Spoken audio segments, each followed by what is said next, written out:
उत्तराखंड की केदारनाथ विधानसभा में इस वक्त उपचुनाव चल रहा है। हमारे साथ बात करने के लिए उत्तराखंड कांग्रेस के वरिष्ठ नेता गणेश गोदियाल हैं। जानते हैं उनसे कि क्या स्थिति है चुनाव की। सर, सत्ता पक्ष पूरा यहाँ पर लगा हुआ है और चुनाव जीतने की हर प्रयास वो कर रहा है। कांग्रेस उनके मुकाबले कहाँ खड़ी है अभी चुनाव में?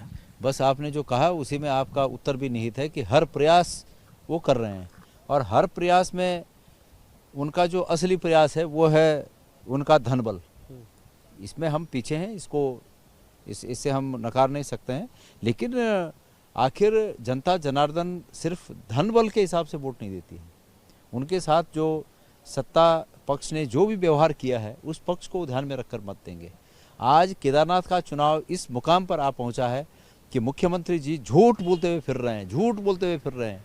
चुनाव यहाँ तक आ गया कि मुख्यमंत्री जी अपनी उपलब्धियां बताने के बजाय ये बता रहे हैं, झूठ परोस रहे हैं कि मनोज रावत ने 6 करोड़ रुपए अपनी विधायक निधि का खर्च नहीं किया।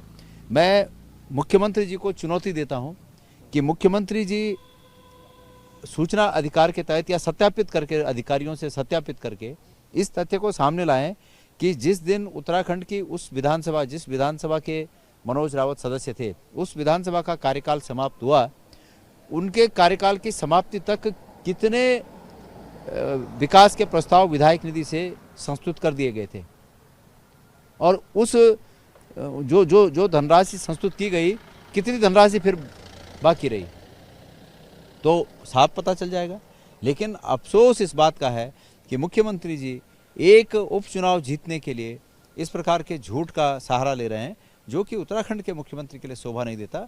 और इसीलिए मेरा ये मानना है कि ये चुनाव इस मुकाम पर आ चुका है कि मुख्यमंत्री जी समझ गए कि अब कुछ भी करना पड़े, लेकिन वो समझ गए कि चुनाव हम जीत नहीं सकते हैं, इसलिए उलझुल बातें कर रहे हैं। विधायक निधि तक की बात आ गई कि एक पूर्व विधायक को आज से 3 साल पहले, 4 साल पहले की बातों के लिए विधायक निधि की बात करके मुख्यमंत्री चुनाव जीतना चाहते हैं। आशा नौटियाल जी, आप सब लोगों ने देखा होगा कि आशा नौटियाल जी रुआंसी हो रही थी, कल रो नहीं रही थी।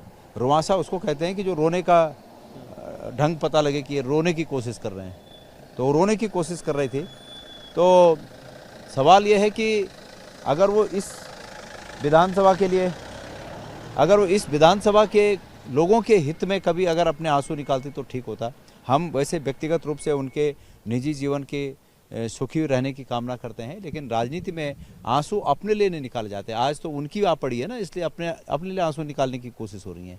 आंसू जनता के लिए निकालने पड़ते हैं। अगर वो जनता के लिए आंसू निकालती, अंकिता भंडारी के लिए आंसू निकालती, यहाँ यात्रा में जब यात्रा को इधर उधर किया, सरकार ने तितर बितर किया, उस यात्रा के लिए लोगों के लिए आंसू निकालती, केदार शिला को ले जाकर दिल्ली में जब भगवान केदार की स्थापना करने का दुस्साहस धामी जी ने किया, तब आंसू निकालती, तो लोग उनके आंसुओं को महत्व देते। कांग्रेस केवल यात्रा के मुद्दे पे ही चुनाव क्यों लड़ रही है कि यात्रा तितर बितर कर दी? इसके अलावा भी कोई और मुद्दे हो सकते हैं? बिल्कुल विकास का मुद्दा है ना, क्यों नहीं विकास का मुद्दा है। मुख्यमंत्री जी कह रहे हैं कि मैंने इतनी घोषणाएं कर दी, आज जरूरत पड़ी उन घोषणाओं की जब चुनाव है, इससे पहले क्यों नहीं उन कामों को किया? शैला रानी जी जब विधायक थी तब शैला रानी जी के रहते हुए क्यों उन कामों को नहीं किया? तो ये विकास का मुद्दा है ना, बेरोजगारी का मुद्दा है ना, क्यों ना हो मुद्दा, वो भी तमाम मुद्दे हैं। केदारनाथ का अभी कल मैं देख रहा था, केदारनाथ मंदिर समिति के अध्यक्ष सफाई देते फिर रहे हैं कि 23 किलो सोना था। मैं ये कह रहा हूँ 23 ही किलो था, 1 ही किलो था, पर कैसे वो पीतल हो गया? पीतल कैसे हो गया, इस बात का जवाब दें। तांबा कैसे हो गया, इस बात का जवाब दें।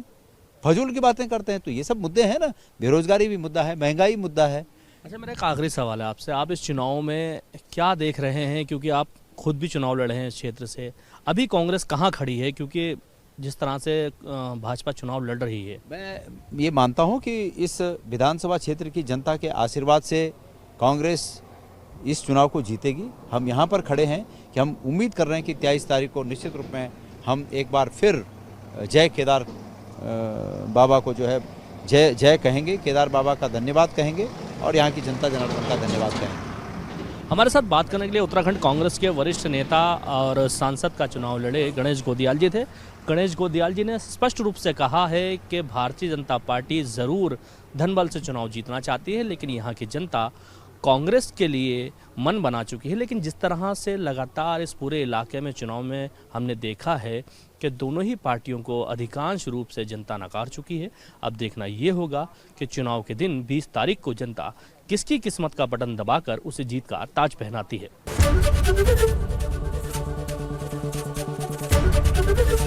एबीपी गंगा, खबर आपकी, जुबान आपकी।